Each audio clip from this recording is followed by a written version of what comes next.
Hello and welcome to the NoobTube YouTube channel for day number 105. Day number 105, which is the 13th of December. That was a Monday. No, that was a Tuesday. That was a Tuesday, day 13th, 2002, day 105. So did exercise for 35 minutes.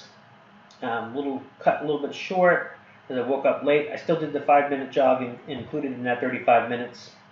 Took the daughters to school.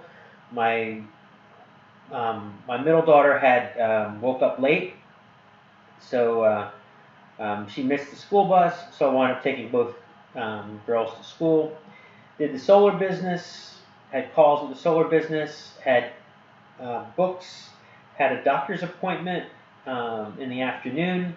Then I did a Zen coaching call, and then I was working some land issues with some of the land properties that I have. So that was a pretty busy day for day 105. If you have any questions, like, comment, subscribe, and I'll talk to you again tomorrow. Thank you.